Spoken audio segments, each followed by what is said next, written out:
Praise the Lord. Praise the Lord. பார்வையாளர்கள் அனைவருக்கும் அன்பான வணக்கங்கள். பாஸ்கா காலத்தின் 3ஆம் வாரத்தின் இந்த இனிய நாட்கள்ல இத செவிமடுத்துக்கிட்டு இருக்கிற உங்க எல்லாரையும் சந்திக்கிறதுல எங்களுக்கு ரொம்ப ரொம்ப சந்தோஷம். கண்டிப்பா. ஆமா, அந்த ஆழமான சிந்தனைக்குள்ள போறதுக்கு முன்னாடி நாம எல்லாரும் சேர்ந்து ஒரு மனதா ஆண்டவருக்கு நன்றி செலுத்தி ஒரு ஜெபம் பண்ணலாம். தந்தை, மகன், தூய ஆவியின் பேராலே ஆமென். ஆமென்.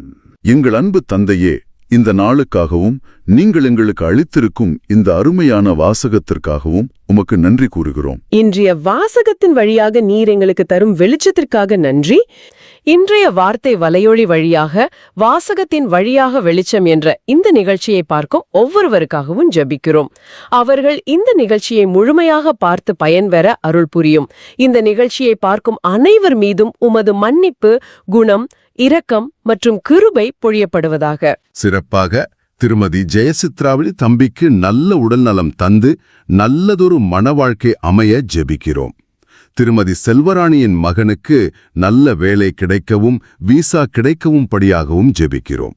திருமதி டெய்சியின் 32 வயது மகள் அகல்யா திருமணத் தடை அகலவும் அவர்கள் படும் கவலைகள் நீங்கவும் ஜெபிக்கிறோம். மேலும் நற்கருணையில் கிறிஸ்துவால் போஷிக்கப்படும் விசுவாசிகளுக்காகவும் சமூகங்களுக்காகவும் ஜெபிக்கிறோம். வாழ்வு தரும் உணவை போற்றி அதற்காக பணிபுரியும் இளைஞர்கள், குடும்பங்கள் மற்றும் பணியாளர்களுக்காகவும் ஜெபிக்கிறோம். விசுவாசத்தை எதிர்ப்பவர்கள் அல்லது தவறாக புரிந்து கொள்பவர்கள் கிறிஸ்துவை சந்தித்து உருமாற்றம் பெறவும், புதிதாக மனம் திரும்பிய விசுவாசிகள் நம்பிக்கையில் வலுவாக வளரவும் ஜெபிக்கிறோம். வழிகாட்டிகள், போதகர்கள், மறைப்பணியாளர்கள் மற்றும் நற்செய்தியாளர்கள் துணிவுடன் கிறிஸ்துவை அறிவிக்கவும் ஜெபிக்கிறோம். எங்களது இந்த ஊழியத்திற்காகவும் எங்கள் பாடல்கள் மற்றும் போதனைகள் வழியாக மற்றவர்கள் நற்கருணையை போற்றவும், புனித பவுலைப் போல மனம் திரும்பி தைரியமாக சான்று பகரவும் ஜெபிக்கிறோம். மற்றும் எங்களிடம் ஜெபத் தேவைகளை சொன்ன அனைவருக்காகவும் அவர்களின் நல்ல நோக்கத்திற்கான மன்றாட்டுக்கள் அனைத்தும் விரைவில் நிறைவேறும்படியாகவும் ஜெபிக்கிறோம். இந்த மன்றாட்டுக்கள் அனைத்தையும் எங்கள் சகோதரரும் ஆண்டவருமான இயேசு கிறிஸ்துவின் பெயரில் திருமுன் வைக்கிறோம், எங்கள் அன்பு தந்தையே. ஆமென். ஆமென். உங்களது ஜெபத் தேவைகளை கமெண்டிலோ அல்லது எங்களின் வாட்ஸ்அப்பிலோ தெரிவியுங்கள். நாங்களும் எங்களது தனிப்பட்ட ஜெபத்திலும் ஜெபிக்கிறோம். இன்னைக்கு நம்ம தலைப்புக்குள்ள போறதுக்கு முன்னாடி நான் ஒரு சின்ன ஸ்டோரி சொல்ல விரும்புறேன். அதாவது ஒரு அதிவேக ரயில் ஒன்னு ரொம்ப வேகமா போயிட்டு இருக்குன்னு கற்பனை செஞ்சுக்கோங்க. சரி. மணிக்கு 300 கிலோமீட்டர் வேகம். ஆனா பிரச்சனை என்னன்னா, அந்த ரயில் போற டிராக்கு முற்றிலும் தப்பு. அது நேரா ஒரு உடைந்த பாலத்தை நோக்கி போயிட்டு இருக்கு. உள்ளே இருக்கிற யாருக்கும் அந்த ஆபத்து தெரியல. ஐயோ, பெரிய விபத்து நடக்க போதே. ஆமா, ஆனா சரியா அந்த நேரத்துல கட்டுப்பாட்டு அறையிலிருந்து ஒரு அவசரகால சிக்னல் வருது. ரயில் பயங்கர சத்தத்தோட பிரேக் பிடிக்கப்பட்டு தடால்னு நடுவழியில் அப்படியே நிக்குது. நல்ல வேலை, பெரிய தப்பிதம். கரெக்ட். கொஞ்ச நேரத்துக்கு அங்க ஒரே இருட்டு, பெரிய குழப்பம். ஆனா அந்த தடங்கள் அவங்கள அழிக்கிறதுக்காக இல்ல, பாதுகாப்பான ஒரு பாதைக்கு அவங்கள திருப்பி விடுறதுக்கான ஒரு அற்புதமான மீட்பு திட்டம். ரொம்ப அருமையான ஒரு ஒப்பீடு இது இல்லையா? நம்முடைய வாழ்க்கையிலையும் நாம இப்படிதான் பல நேரங்கள்ல ரொம்ப பிடிவாதமா தப்பான பாதையில போயிட்டு இருப்போம். ஆனா ஆண்டவர் தன்னுடைய அன்பினால குறுக்கே வந்து ஒரு சிக்னல் கொடுத்து நம்ம தடுத்து ஆட்கொள்வார். இந்த ஒரு ஸ்டோரி இன்னைக்கு நாம பார்க்க போற ஏப்ரல் 24, 2026 வெள்ளிக்கிழமைக்குரிய திருத்தூதர் பணிகள் 9ஆம் அதிகாரம் 1 முதல் 20 வரையிலான வசனங்களுக்கு மிகச்சரியான ஒரு உதாரணம்னு நான் நினைக்கிறேன். கண்டிப்பாங்க. அந்த அதிவேக ரயில் எப்படி ஒரு கண்மூடித்தனமான வேகத்துல போச்சோ, அதே மாதிரிதான் சவுல் அப்படிங்கிற மனிதனும் தன்னோட வாழ்க்கையில ஒரு அதீத வேகத்துல போயிட்டு இருந்தாரு. ஆனா முற்றிலும் தவறான ஒரு பாதையில. ஆமா, அதுதான் முக்கியம். இன்னைக்கு நாம பார்க்க போற இந்த நிகழ்வு வெறும் ஒரு தனி மனிதனோட மனமாற்றம் மட்டும் கிடையாது. இது ஒட்டுமொத்த திருச்சபையின் வரலாற்றையே தலைகீழா மாற்றி போட்ட ஒரு புள்ளி. உண்மைதான். சவுல் பின்னாடில் பவுலாக மாறி உலகமெங்கும் நற்செய்தியை கொண்டு போனார் அப்படிங்கிறது நமக்கு நல்லாவே தெரியும். ஆனா அந்த மாற்றம் எப்படி நடந்துச்சு, அதோட பின்னாடி என்ன, அதுக்குள்ள இருக்கிற அந்த உளவியல் என்ன, இதையெல்லாம் ஆழமா அலசுறது தான் இந்த வாசகத்தோட உண்மையான புரிதலுக்கு நம்மை கொண்டு போகும். சரி, அப்ப அந்த பின்னாடியிலிருந்தே நம்ம ஆரம்பிக்கலாம். இந்த வாசகத்தோட முதல் வசனமே ரொம்ப தீவிரமா இருக்கு. சவுல் ஆண்டவரின் சீடர்களை கொன்று விடுவதாக அச்சுறுத்தி அப்படின்னு ஆரம்பிக்குது. ஒரு பெரிய வன்முறை எண்ணம். ஆமா, அவர் நேரா தலைமை குருவை அணுகி தமஸ்கு நகரில் உள்ள தொழுகை கூடங்களுக்கு கடிதங்களை வாங்குறாரு. இந்த புதிய நெறிய சார்ந்த ஆண் பெண் யாராக இருந்தாலும் அவங்கள கைது செய்து எருசலேமுக்கு இழுத்து வர அவர் ரொம்ப தீவிரமா இருந்தாரு. சரிதான். இத வாசிக்கும்போது எனக்கு ஒரு கேள்வி வருது. அதாவது ஒரு மனிதன் தான் செய்வது 100% சரின்னு நம்பி ஒரு தவறான காரியத்தை எப்படி இவ்வளவு வெறித்தனமா செய்ய முடியும்? கரெக்டான கேள்வி. சவுல் ஒன்னும் சாதாரண ரவுடி கிடையாது இல்லையா? அவர் ஒரு பெரிய அறிஞராச்சே. அப்புறம் ஏன் அவருக்கு இவ்ளோ கோபம்? சில நேரத்துல நாமும் கூட நம்முடைய தவறான நம்பிக்கைகள்ல இப்படிதான் பிடிவாதமா இருக்கிறோமா? ரொம்ப ஆழமான ஒரு சிந்தனை இது. சவுல் ஒரு சாதாரண மனிதர் கிடையாது. அவர் பாரம்பரிய சட்டங்களை மிக ஆழமாக கற்றுத் தேர்ந்த ஒரு பரிசேயர். அப்போ அவருக்கு சட்டம் நல்லா தெரியும். 100% தெரியும். அவர் ஏதோ தன்னுடைய சுயநலத்துக்காகவோ இல்ல பணத்துக்காகவோ இதை செய்யல. தான் கடவுளுக்கு செய்யற மிகப்பெரிய தொண்டு இதுதான்னு அவர் முழுமையா நம்பினாரு. ஓஹோ, அப்படி ஒரு குருட்டு நம்பிக்கை. ஆமா. இங்க நாம கவனிக்க வேண்டிய முக்கியமான வார்த்தை அந்த புதிய நெறி. அந்த காலத்துல கிறிஸ்தவத்தை ஒரு தனி மதம்னு யாரும் சொல்லல. அது யூத மதத்திற்குள்ளேயே தோன்றிய ஒரு புதிய நெறி அல்லது ஒரு புதிய வாழ்க்கை முறை. ஆண்டவராகிய இயேசுவின் போதனைகளை அடிப்படையாக கொண்ட ஒரு மாற்றுப்பாதை இல்லையா? எக்ஸாக்ட்லி. சவுல பொறுத்த வரைக்கும் அவர் காலங்காலமாக போற்றி பாதுகாத்த அந்த சட்டங்களுக்கும் பாரம்பரியங்களுக்கும் இந்த புதிய நெறி ஒரு மிகப்பெரிய ஆபத்தா தெரிந்தது. அப்போ தன்னுடைய மதத்தையும் கடவுளின் தூய்மையையும் காப்பாற்றத்தான் அவர் இப்படி ஒரு வெறியோட செயல்பட்டார்னு சொல்றீங்க? கண்டிப்பா. இதுதான் தீவிரவாதத்தோட மிக நுட்பமான உளவியல். ஒருத்தர் தான் செய்வது தப்புன்னு தெரிஞ்சு செஞ்சா அதுல ஒரு குற்ற உணர்வு இருக்கும். ஆமா, மனசாட்சி உறுத்தும். ஆனா தான் செய்வதுதான் உண்மையான தர்மம், இதுதான் ஆண்டவரோட விருப்பம்னு ஒருத்தர் நம்பிட்டார்னா அவருடைய வன்முறைக்கு அளவே இருக்காது. எருசலேம்ல இருந்து தமஸ்கு நகருக்கு சுமார் 230 கிலோமீட்டர் தூரம். வாவ், அது ரொம்ப தூரமாச்சே அந்த காலத்துல. ஒரு வார கோப பயணம். உண்மையிலே இது பயங்கரமான ஒரு மனநிலை தான். ரொம்பவே ஆபத்தான மனநிலை. ஒரு மனிதன் தன்னுடைய மனசுல மற்றவர்களை கைது செய்யணும், அழிக்கணும் அப்படிங்கிற ஒரு கோபத்தோடையே பயணம் செய்யறாருன்னா அவருடைய பிடிவாதம் எந்த அளவுக்கு ஆழமா இருந்திருக்கும்னு யோசிச்சு பாருங்க. சரி, இப்படி ஒரு கொதிப்போட அவர் தமஸ்குவ நெருங்கிய போதுதான் அந்த அதிவேக ரயில் பிரேக் பிடிக்கப்படுற மாதிரி ஒரு சம்பவம் நடக்குது. வானத்திலிருந்து திடீர்னு ஒரு ஒளி தோன்றி சவுலை சுற்றி வீசுது. அவர் அப்படியே தரையில விழுகிறாரு. ஆமா, தரையில விழுந்த உடனே ஒரு குரல் கேக்குது. சவுலே சவுலே, ஏன் என்னை துன்புறுத்துகிறாய்? ஆண்டவராகிய இயேசு தமக்கு பின்னால் வருகிற ஒவ்வொரு மனிதரோடும் தம்முடைய திருச்சபையோடும் எந்த அளவுக்கு பிரிக்க முடியாத ஒரு உறவை கொண்டிருக்கிறார் அப்படிங்கறத இது மிக தெளிவாக காட்டுது. அதாவது நம்ம கஷ்டங்கள் இயேசுவோட கஷ்டங்கள்னு சொல்றீங்களா? கண்டிப்பா. இயேசு பரலோகத்தில் இருக்கிறாரு. சவுல் பூமியில் உள்ள சாதாரண மனிதர்களைத்தான் துன்புறுத்துறாரு. ஆனா ஆண்டவர் அதை தனக்கு நேர்ந்த துன்புறுத்தலாகவே பாக்குறாரு. ஓ, திருச்சபையை துன்புறுத்துவது நேராக இயேசுவையே துன்புறுத்துவதற்கு சமம். அதேதான். இதத்தான் பின்னாளில் பவுலாக மாறிய சவுல் திருச்சபை என்பது கிறிஸ்துவின் உடல் என்று ரொம்ப ஆழமாக போதித்தாரு. அந்த புரிதலுக்கான விதை இந்த இடத்துலதான் அவருக்கு விதைக்கப்பட்டது. வாவ், இது உண்மையிலே சிலிர்க்க வைக்கும் ஒரு உண்மை. நம்முடைய வலிகள்ல, நம்முடைய போராட்டங்கள்ல ஆண்டவர் நம்மோடு ஒன்றித்திருக்கிறார் அப்படிங்கிறது எவ்வளவு பெரிய ஒரு ஆறுதல். மிகப்பெரிய ஆறுதல் அது. ஆனா எனக்கு இங்க ஒரு முரண்பாடு தோணுது. நான் இதை கொஞ்சம் வெளிப்படையாவே கேக்குறேன். சொல்லுங்க.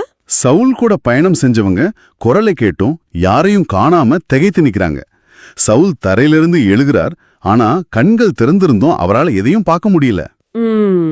பார்வை எழுந்துட்டாரு. ஆமா, ஒரு மாபெரும் அதிகாரத்தோடு கையில கடிதங்களோடு மற்றவர்களை கட்டி இழுத்து வர சென்ற ஒரு மனிதன் இப்போ பார்வை இழந்து மற்றவர்கள் கையை பிடித்து தமஸ்குக்கு அழைத்து செல்லப்படும் நிலைக்கு வந்துட்டாரு. ரொம்ப பரிதாபமான நிலை. 3 நாட்கள் அவர் பார்வை இன்றியும் எந்த உணவும் அருந்தாமலும் நோன்பிருந்தார்னு வாசகம் சொல்லுது. என் கேள்வி என்னன்னா, கடவுள் ஏன் இப்படி சவுல குருடராக்கணும்? ஒரு மாபெரும் அறிஞனை இப்படி தரைமட்டமாக்குறது, மத்தவங்க உதவிய சார்ந்து நிற்க வைப்பது கொஞ்சம் அதிகப்படியா தெரியலையா? இது ஒரு விதத்துல கடவுள் தன்னுடைய அதிகாரத்தை பயன்படுத்தி சவுல மிரட்டுற மாதிரி இல்லையா? இது அவனுக்கான தண்டனையா? நீங்க கேக்குற கேள்வி ரொம்ப நியாயமானது.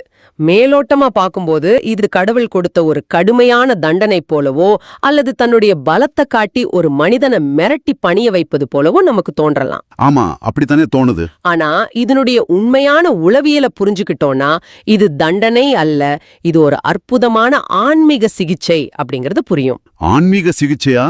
எப்படி? அதாவது சவுல் தன்னுடைய சொந்த பார்வையில, உலக பார்வையில ரொம்ப தெளிவா இருக்கிறதா நினைச்சாரு. அவருக்கு சட்டங்கள் தெரியும், பாரம்பரியம் தெரியும், எதை எப்படி செய்யணும்னு ஒரு கர்வம் அவர்கிட்ட இருந்தது. அவருக்கு எல்லாம் தெரியுன்ற ஒரு தலகணம். கரெக்ட். ஆன்மீக ரீதியா அவரு குருடரா இருந்தாரு. ஆனா தான் எல்லாவற்றையும் சரியாக பார்ப்பதாக நினைச்சாரு. ஒரு மனிதன் தான் செய்வது 100% சரின்னு நம்பும்போது அவனை வெறும் வார்த்தைகளால் மாற்றுவது மிக கடினம். அவனுடைய அடிப்படை கட்டமைப்பையே உடைக்க வேண்டியது இருக்கும். ஓ, அதாவது அவர் எந்த பார்வையை வைத்து இவ்வளவு பெருமைப்பட்டாரோ அந்த பார்வையே ஆண்டவர் பறித்து விட்டாருன்னு சொல்றீங்களா? சரியாக சொன்னீங்க. சவுலின் அகந்தையை உடைக்க, அவரை முழுமையாக வெறுமையாக்க இந்த குருட்டுத்தன்மை தேவைப்பட்டது. மற்றவர்கள் கையை பிடித்துக் கொண்டு ஒரு சிறு பிள்ளையைப் போல அவர் தமஸ்குக்குள் நுழையும் போது அவருடைய கர்வம் சுக்குநூறாக உடைந்துவிட்டது. தான் யார், தன்னுடைய அதிகாரம் என்ன அப்படிங்கிற நினைப்பு போய் தான் முற்றிலும் ஆதரவற்றவன்னு ஒரு நிலைக்கு அவர் தள்ளப்பட்டார். ஆமா, அந்த 3 நாட்கள் இருளும் அந்த நோம்பும் அவர் தனக்குத்தானே கொடுத்து கொண்ட ஒரு தயாரிப்பு நேரம். வெளி உலகத்தை பார்ப்பதை நிறுத்திவிட்டு தனக்குள் என்ன நடக்கிறது என்று அவர் ஆழமாக பார்க்கத் தொடங்கிய நேரம் அது. ஒரு உடைந்த பாத்திரத்தை ஆண்டவர் புதிதாக உருவாக்குவதற்கான நேரம். கண்டிப்பா. இது மிரட்டல் அல்ல. இது சவுலை ஒரு புதிய மனிதனாக மறு உருவாக்கம் செய்வதற்கான ஒரு முழுமையான ஆன்மீக புதுப்பித்தல். அருமை. அந்த அதிவேக ரயில் நின்ற பிறகு ஏற்பட்ட அமைதியான இருண்ட நேரம் மாதிரி. வெளியில பார்க்கும்போது அது ஒரு தடங்கள், ஆனா உள்ளுக்குள்ள அது ஒரு மிகப்பெரிய ஆன்மீக அறுவை சிகிச்சை. அடுத்தபடியா இந்த நிகழ்வு தமஸ்கு நகருக்குள்ள நகருது. அங்க அனனியா அப்படின்னு ஒரு சீடர் இருக்கிறாரு. அவருக்கு ஆண்டவர் ஒரு காட்சி கொடுக்கிறாரு. அனனியா, நீ எழுந்து நேர்த்தரு என்னும் சந்துக்கு போய் யூதாவின் வீட்டில் தர்சநகரத்தவரான சவுலை தேடு. அவர் இப்போது ஜபம் செய்து கொண்டிருக்கிறார் அப்படின்னு சொல்றாரு. உண்மையே சொல்லணும்னா, கடவுள் எங்கிட்ட வந்து உன்னை கொல்ல தேடுற ஒரு தீவிரவாதிய போய் பாரு, அவனுக்கு உதவி செய்யுன்னு சொன்னா நான் கண்டிப்பா வேற திசையில ஓடி போயிருப்பேன். அது மனித இயல்பு தானே. ஆமா, அனனியாவுக்கும் அந்த பயம் இருந்திருக்கும் இல்லையா? நிச்சயமாக. அனன்யா ஒரு மனிதர்தான். அவருக்குள்ளேயும் இயல்பான பயம், தற்காப்பு உணர்வு எல்லாம் இருந்திருக்கும். அதனாலதான் அவர் ஆண்டவரிடமே வாதாடுகிறார். அவர் என்ன சொல்றாரு? ஆண்டவரே, இந்த மனிதன் எருசலேமில் உள்ள உம்மது மக்களுக்கு என்னென்ன தீமைகள் செய்தான் என்பதை பற்றி பலர் கூற கேட்டிருக்கிறேன். இங்கேயும் உமது பெயரை அறிக்கையிடும் அனைவரையும் கைது செய்ய தலைமை குருக்களிடம் அவன் அதிகாரம் பெற்றுள்ளானாமே அப்படின்னு தன்னுடைய நியாயமான பயத்தை வெளிப்படுத்துறாரு. ஆமா, அது ஒரு நியாயமான பயம்தானே. அனனியாவின் இந்த வார்த்தைகள்ல இருந்து நாம் என்ன புரிந்து கொள்ள முடிகிறது என்றால், சவுலின் பெயர் அந்த அளவுக்கு ஒரு பயங்கரமான அடையாளமாக, ஒரு அச்சுறுத்தலாக அந்த மக்களிடையே இருந்தது. நம்மள பொறுத்த வரைக்கும் ஒருத்தர் கொடூரமானவர்னா அவர் எப்பவுமே அப்படித்தான் இருப்பாரு நம்ம முடிவு கட்டிடுவோம். ஒரு முத்திரை குத்திடுவோம். ஆனால் ஆண்டவர் மனிதர்களை பார்க்கும் விதமே முற்றிலும் வேறுபட்டது. அது உண்மைதான். ஆண்டவர் அனன்யாவுக்கு என்ன பதில் சொல்றாருன்னு பாத்தீங்கன்னா, நீசல், அவர் பிற இனத்தவர்களுக்கும் அரசர்களுக்கும் இஸ்ரேல் மக்களுக்கும் முன்பாக எனது பெயரை எடுத்துச் செல்ல நான் தேர்ந்தெடுத்து கொண்ட கருவியாயிருக்கிறார் அப்படின்னு சொல்றாரு. இது எனக்கு ரொம்ப வியப்பா இருக்கு.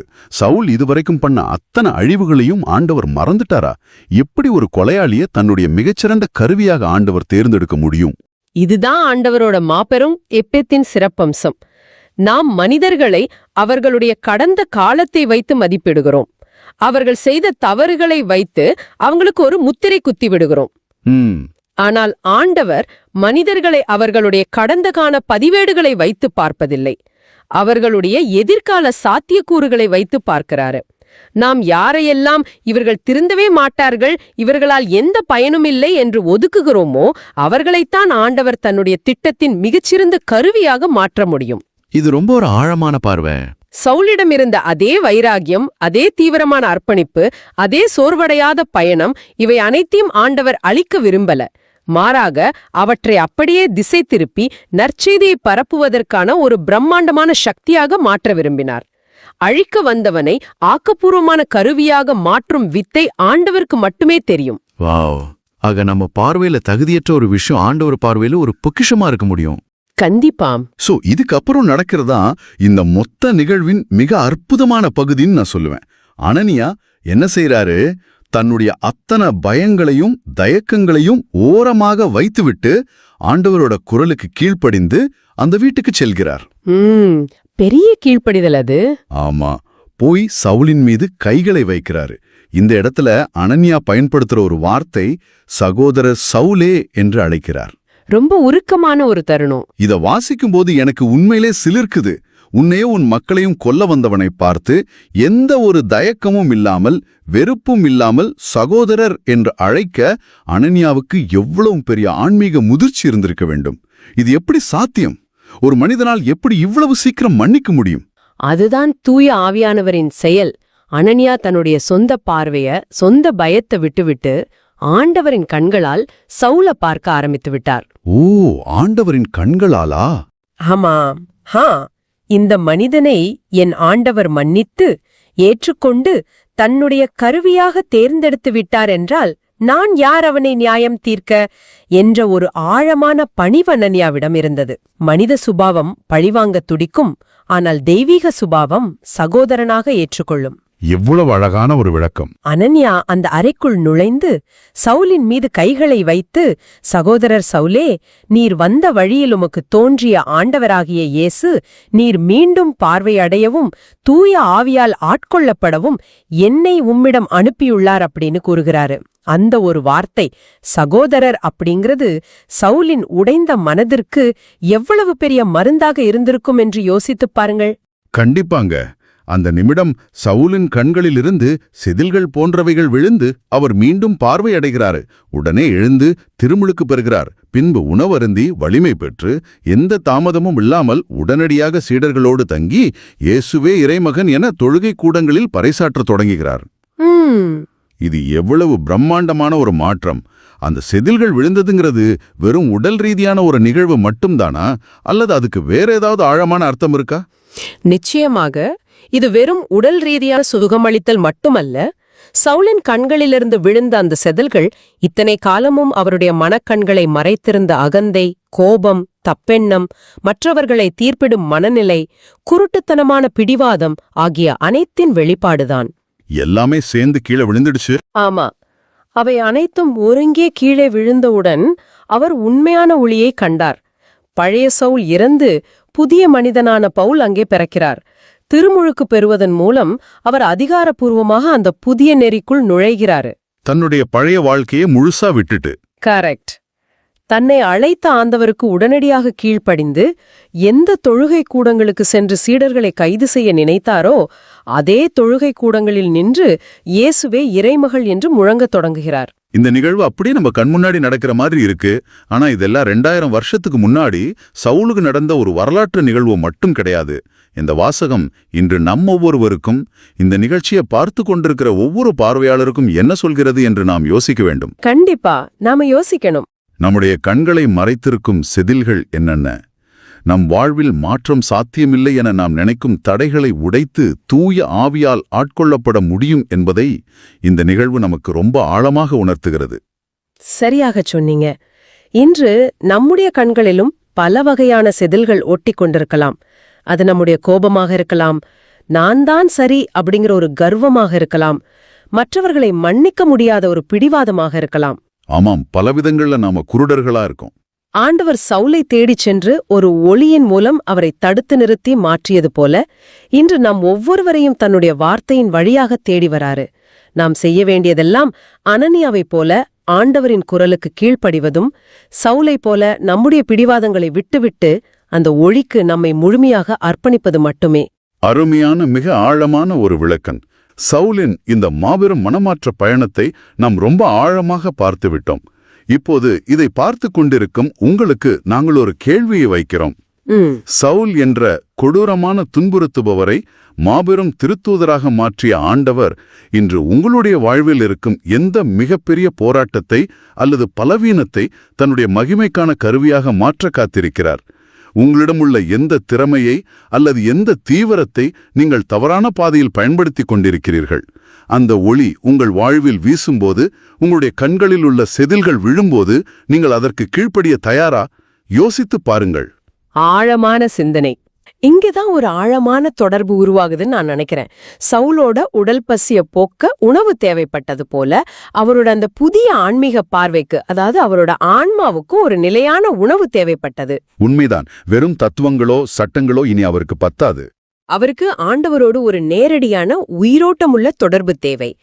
இந்த தேடல்தான் இன்றைய நற்செய்தி வாசகமான யோவான் 6:52-59க்கு நம்மை மிக ஆழமாக அழைத்து செல்கிறது. இயேசு இங்க சொல்ற வார்த்தைகள் ரொம்பவே அதிர்ச்சியானது. யோவான் நற்செய்தி பகுதியை நாம உற்று பார்த்தோம்னா அங்க நடக்கிற ஒரு பெரிய விவாதத்தை நம்மால கவனிக்க முடியும். மக்கள் தங்களுக்குள்ளேயே சண்டை போட்டுக்கிறாங்க. ஆமா, நாம் உண்பதற்கு இவர் தமது சதையை எப்படி கொடுக்க இயலும் அப்படின்னு ரொம்பவும் வெளிப்படையா அவங்க வாக்குவாதம் பண்றாங்க இல்லையா? நிச்சயமா அவங்க அதிர்ச்சியை காட்டுறாங்க. இதுல ஒரு முக்கியமான விஷயம் இருக்கு. ஒரு நிமிஷம் இருங்க. அந்த இடத்துல நாம இருந்திருந்தாலும் நமக்கும் அதே அதிர்ச்சி தானே வந்திருக்கும். அது ஏன் அப்படி சொல்றீங்க? ஏன்னா நீங்க லேவியர் நூல்ல பாத்தீங்கன்னா யூதர்களுடைய சட்டப்படி எந்த ஒரு இரத்தத்தையும் உட்கொள்வது மிகப்பெரிய பாவம்னு ரொம்ப தெளிவா சொல்லப்பட்டிருக்கு. ஆமா, ரத்தத்துல உயிர் இருக்குன்னு அவங்க நம்புனாங்க. அப்படி இருக்கும்போது ஒரு போதகர் திடீர்னு வந்து என் சதையை உண்ணுங்கள், என் ரத்தத்தை குடிங்கள் அப்படின்னு சொன்னா அது அவங்க காதுகளுக்கு எவ்வளவு ஒரு அருவருப்பான சட்ட விரோதமான வார்த்தையா விழுந்திருக்கும். நீங்க சொல்றதுல முழு நியாயம் இருக்கு. அவங்க அதிர்ச்சி அடைஞ்சது ரொம்ப இயல்பான ஒரு விஷயம்தான். ஆனா இங்கதான் நம்ம இயேசுவோட அணுகுமுறையை கவனிக்கணும். அதாவது அவர் என்ன செஞ்சாரு? சாதாரணமா ஒரு தலைவர் தான் சொல்றத கேட்டு மக்கள் கோபப்படுறாங்க, அதிர்ச்சி அடைறாங்கன்னு தெரிஞ்சா என்ன பண்ணுவார்? உடனே பின்வாங்குவார் இல்லையா? ஆமா, இல்லப்பா நான் அப்படி சொல்ல வரல, நீங்க தப்பா புரிஞ்சுக்கிட்டீங்க, நான் சும்மா ஒரு உதாரணத்துக்கு தான் அப்படி சொன்னேன் அப்படின்னு பேச்ச மாத்துவாங்க. கரெக்ட். ஆனா இயேசு அப்படி செய்யவே இல்ல. அவர் தன்னோட வார்த்தைகளை கொஞ்சம் கூட தளர்த்திக்கல. மாறாக அவர் இன்னும் ஆணித்தரமா பேசுறாரு. மானிட மகனுடைய சதையை உண்டு அவருடைய ரத்தத்தை குடித்தாலொழியே நீங்கள் வாழ்வடைய மாட்டீர்கள் அப்படின்னு அந்த அதிர்ச்சியை இன்னும் அதிகமாக்குறாரு. Right, exactly. அவங்கள சமாதானப்படுத்துறதுக்கு பதிலா தன்னுடைய நிலைப்பாட்டை இன்னும் உறுதியாக்குறாரு. இங்கதான் எனக்கு ஒரு ஆழமான கேள்வி வருது. இயேசு ஏன் இப்படி செய்யணும்? சொல்லுங்க.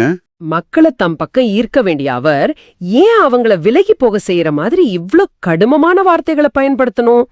இத பத்தி நான் கொஞ்சம் அசல் மூலமொழியில, அதாவது கிரீக்க மொழியில ஆராய்ஞ்சு பார்த்தேன். ஓ, மூலமொழியில என்ன சொல்லப்பட்டிருக்கு? அதுல எனக்கு ஒரு பெரிய திறப்பு கிடைச்சது. நீங்க இதை கொஞ்சம் கவனிச்சு பார்க்கணும். சாதாரணமா உண்பதை குறிக்கிறதுக்கு கிரீக்க மொழியில ஃபேகோ அப்படிங்கிற வார்த்தையை பயன்படுத்துவாங்க. சரி, ஃபேகோனா நார்மலா சாப்பிடுறது. ஆமா, ஆனா இயேசு தன்னோட சதைய உண்பதை பத்தி பேசும்போது அந்த சாதாரண வார்த்தையை பயன்படுத்தல. அவர் ட்ரோகோ அப்படிங்கிற வார்த்தையை பயன்படுத்துறாரு. ட்ரோகோ, அதோட உண்மையான அர்த்தம் என்ன? இந்த ட்ரோகோ அப்படிங்கிறது வெறும் சாப்பிடுறத குறிக்கிற வார்த்தை கிடையாது. அது ஒரு மிருகம் தன் இரைய கடிச்சு மென்று சத்தமா குதறி சாப்பிடுறத குறிக்கிற ஒரு கடுமையான வார்த்தை. வாவ், அது ரொம்பவும் தத்ரூபமான பௌதிக ரீதியான ஒரு செயல் இல்லையா? ஆமா, இத சும்மா ஒரு உருவகமா, அதாவது ஒரு மெட்டஃபரா அவர் சொல்லல அப்படிங்கறத இது ஆணித்தரமா நிரூபிக்குது. அதனாலதான் மக்கள் அவ்வளவு அதிர்ச்சி அடைஞ்சிருக்காங்க. அந்த கிரேக்க மொழியின் விளக்கம் ரொம்ப துல்லியமானது. இயேசு வேணுனே தான் அந்த ட்ரோகோ அப்படிங்கிற வார்த்தையை பயன்படுத்துறாரு. ஆனா ஏன் இவ்ளோ தத்ரூபமா கொஞ்சம் கூட சமரசம் இல்லாம பேசணும்? இதுக்கு என்ன காரணம்? இதை நீங்க புரிஞ்சுக்கணும்னா அந்த மக்களுக்கு பின்னாடி இருந்த மனநிலையே நாம பார்க்கணும். அந்த மக்கள் இயேசுவை தேடி வந்ததற்கான உண்மையான காரணம் என்னன்னு நினைக்கிறீங்க? அவர் அற்புதங்கள் செய்வார், நோய்களை குணமாக்குவார்னு வந்திருப்பாங்களோ? அது மட்டும் இல்ல, அவர் அவங்களுக்கு நிலைவாழ்வை கொடுப்பார்னெல்லாம் அவங்க வரல. முந்தின நாள் அவர் 5 அப்பங்களை வச்சு 5000 பேருக்கு மேல உணவு கொடுத்த அந்த பௌதீக ரீதியான அற்புதத்தை பார்த்தாங்க. ஓ, அதனால இவரை நாம அரசனாக்கிட்டா நமக்கு வாழ்நாள் முழுக்க இலவசமா சாப்பாடு கிடைக்கும்னு நினைச்சாங்களா? ஆமா, நாம உழைக்கவே தேவையில்லை அப்படிங்கிற ஒரு அரசியல் மற்றும் சுயநல தேடலோட தான் அவங்க வந்தாங்க. ஓ, அப்போ அவங்க இயேசுவை ஒரு நடமாடும் ஏடிஎம் மிஷின் மாதிரியோ, அதாவது தங்களுக்கு இலவச உணவு கொடுக்கிற ஒரு அக்ஷய பாத்திரம் மாதிரியோ தான் பார்த்திருக்காங்க இல்லையா? மிகச் சரியாக சொன்னீங்க. அவங்க வெறும் வயிற்றுப்பசியை மட்டுமே பார்த்தாங்க. ஆனா இயேசு அந்த மலிவான எதிர்பார்ப்புகளை உடைக்க நினைச்சாரு. நீங்கள் அப்பங்களை உண்டு வயிறார நிறைவடைந்ததால தான் என்னை தேடுகிறீர்கள் அப்படின்னு அவர் ரொம்ப தெளிவா அவங்க கிட்ட சுட்டி காட்டுறாரு இல்லையா? ஆமா, அவங்களுடைய விசுவாசத்தை ஆழப்படுத்தவும் உண்மையான உணவு எதில் இருக்கிறது என்பதை அவங்களுக்கு உணர்த்தவுமே அவர் இவ்ளோ கடுமையான வார்த்தைகளை பயன்படுத்தினாரு. அப்போ தன்னுடைய சதைய உண்றது அப்படிங்கறது வெறும் சாப்பாடு கிடையாது. கண்டிப்பா கிடையாது. என் சதையை உண்டு என் ரத்தத்தை குடிப்பவர் என்று சொல்லும்போது இயேசு அவங்க கிட்ட எதிர்பார்ப்பது ஒரு அரைக்குறையான விசுவாசத்தை அல்ல. பின்னாடி என்ன எதிர்பார்க்கிறார்? தன்னுடைய முழுமையான பாடுகள், மரணம் எல்லாவற்றையும் உள்ளடக்கிய தன்னையே அவங்க முழுமையா ஏற்றுக்கொள்ளணும் அப்படிங்கறது தான் அவர் எதிர்பார்க்கிறாரு. இது நிஜமாவே ஒரு பெரிய கண் திறப்பு. அவர் அவங்கள ஒரு மேலான நிலைக்கு கூட்டிட்டு போவ நினைக்கிறாரு. நிச்சயமா. இப்போ நாம அடுத்த வசனங்களுக்கு போகும்போது ஒரு அழகான வாக்குறுதியை பாக்குறோம். எனது சதை உண்மையான உணவு, எனது ரத்தம் உண்மையான பானம் அப்படின்னு இயேசு சொல்றாரு. ஆமா, வசனம் 54 மற்றும் 55 இது வருது. அது மட்டும் இல்லாம, எனது சதையை உண்டு என் ரத்தத்தை குடிப்பவர் நிலைவாழ்வை கொண்டுள்ளார், நானும் அவரை இறுதி நாளில் உயிர்த்தெழச் செய்வேன் அப்படின்னு சொல்றாரு. இதுல நம்ம கவனிக்க வேண்டிய ஒரு முக்கியமான விஷயம் இருக்கு. அது என்ன? இதுல நீங்க கவனிக்க வேண்டிய ஒரு சூட்சுமம் இருக்கு. நிலைவாழ்வு அப்படிங்கிறது ஏதோ நம்ம இறந்த பிறகு கிடைக்க போற ஒரு விஷயம் கிடையாது. ஓ, அப்போ அது எப்ப தொடங்குது? கொண்டுள்ளார் அப்படின்னு அவர் நிகழ்காலத்துல, அதாவது பிரசன்ட் டென்ஸ்ல சொல்றாரு. அதனால இப்போதே இந்த நொடியிலேயே அந்த நிலைவாழ்வு தொடங்கிடுது. ரொம்ப ஆழமான ஒரு குறிப்பு இது. நிலைவாழ்வு என்பது காலத்தின் நீளம் கிடையாது, அது வாழ்வின் தரம்னு சொல்றாங்க இல்லையா? ஆமா, ஆண்டவரோடு நாம வச்சுக்கிற அந்த ஆழமான உறவு தான் அது. வசனம் 56ல எனது சதையை உண்டு எனது இரத்தத்தை குடிப்போர் என்னோடு இணைந்திருப்பர், நானும் அவர்களோடு இணைந்திருப்பேன் என்று இயேசு சொல்றத கவனிங்க. இங்கதான் அந்த பிரிக்க முடியாத இணைப்பு உருவாகுது. கரெக்ட். இயேசு நமக்குள் தங்குவதும் நாம் அவருக்குள் தங்குவதும் ஒரு தொடர்ச்சியான ஆன்மீக பரிமாற்றம். இதை விளக்குறதுக்கு எனக்கு ஒரு அருமையான ஒப்பீடு தோணுது. நீங்க இது கொஞ்சம் யோசிச்சு பாருங்க. சொல்லுங்க, கேப்போம். நாம தினமும் பல வகையான உணவுகளை சாப்பிட்றோம். சாதம், காய்கறிகள், பழங்கள்னு சாப்பிட்றோம். அப்படி நாம சாப்பிட்ற அந்த சாதாரண உணவு என்ன ஆகுது? அது நம்ம வயிற்றுக்குள்ள போய் செரிமானமாகி நம்ம உடலோட ஒரு பகுதியா மாறிடுது. எக்ஸாக்ட்லி. நம்ம செல்களா ஒன்றாகி விடுகிறது. அந்த உணவை நாம் தான் உள்வாங்குறோம், அந்த உணவு நம்மளால கட்டுப்படுத்தப்படுது. ஆமா, நாம தான் அந்த உணவை மாற்றோம். ஆனா இயேசு கொடுக்கிற இந்த உண்மையான உணவை நாம் உட்கொள்ளும் போது அங்க நடக்கிற செரிமானம் முற்றிலும் தலைகீழானது. ஓ, அதாவது நாம அவரை செரிக்கல. கரெக்ட். நாம அந்த உணவை உள்வாங்கி நம்ம உடலா மாத்துறது கிடையாது. மாறாக அந்த உண்மையான உணவு நம்மளை உள்வாங்கி நம்மளை இயேசுவின் உடலாகவே மாற்றுது. வாவ். நாம அவராகவே உருமாறுகிறோம். இது எவ்வளவு ஒரு பிரமிக்க வைக்கும் ரகசியம் பாருங்க. அது மிகச்சிறந்த ஒரு ஒப்பீடு. சாதாரண உணவு நமக்குள் செரித்து மறைந்து போகிறது, ஆனால் விண்ணக உணவு நம்மையே தன்னுள் செரித்து நம்மை தெய்வீகப்படுத்துகிறது. ஆமா, இதுதான் உண்மையான ஒன்றிப்பு. வாழும் தந்தை என்னை அனுப்பினார், நானும் அவரால் வாழ்கிறேன், அதுபோல் என்னை உண்போரும் என்னால் வாழ்வர் என்று இயேசு சொல்வதன் முழுமையான அர்த்தமும் இதுதான். அவர் எப்படி தந்தையின் சித்தத்தையே உணவாக கொண்டு வாழ்ந்தாரோ அதே போல நாமும் வாழணும். ஆமா, நாமும் நம்முடைய சுய விருப்பங்களை விட்டு இயேசுவின் சித்தத்தை உணவாக கொண்டு வாழ வேண்டும். ஆனா இந்த இடத்துல ஒரு கேள்வி வருது. என்ன கேள்வி? இத இன்னைக்கு இருக்கிற உங்களுடைய நவீன வாழ்க்கையோட எப்படி பொருத்தி பார்க்கறது? ஆமா, அது ஒரு முக்கியமான கேள்விதான். ஏன்னா இன்னைக்கு நம்ம வாழ்க்கை ரொம்பவே வேகமா ஓடிக்கிட்டு இருக்கு. எல்லாருக்கும் ஏதோ ஒரு மன அழுத்தம், வேலை இடத்துல பிரச்சனை, பொருளாதார நெருக்கடி, குழுவத்துல சவால்கள்னு நாம சிக்கி தவிக்கிறோம். ஒரு சின்ன சோர்வு வந்தா கூட அதை சமாளிக்க நம்ம உடனே என்ன செய்றோம்? நம்ம கைகள் தானா நம்ம ஸ்மார்ட் போனை தான் தேடுது. ஆமா, ஒரு 10 நிமிஷம் சோஷியல் மீடியாவில் ஸ்க்ரோல் பண்ணா நம்ம சோர்வு பறந்துடுவோம் நம்ம நினைக்கிறோம். ஆனா உண்மை என்ன? அந்த 10 நிமிஷம் அரை மணி நேரமாகி 1 மணி நேரமாகும். நீங்க ஸ்க்ரோல் பண்ண ஏதோ கொஞ்சம் ஆஸ்வாசம் கிடைக்கிற மாதிரி ஒரு மாயை இருக்கும். மாயை தான். போனை கீழே வச்சதும் உங்களை நீங்களே கேட்டு பாருங்க, உங்களுக்கு நிஜமாவே புத்துணர்ச்சி கிடைச்சிருக்கா? கண்டிப்பா இல்ல. முன்னாடி இருந்ததை விட அதிக சோர்வும் ஒருவித வெறுமையும் தான் மிஞ்சி இருக்கும். ஏன்னா அது ஒரு டிஜிட்டல் ஜங்க் ஃபுட். நாம முன்னாடி பேசணுமே அதே மாதிரி தான். ஆமா, நாம நம்ம ஆன்மாவை ஆஸ்வாசப்படுத்திக்க தற்காலிகமான கேளிகைகளை நாடி ஓடுறோம்.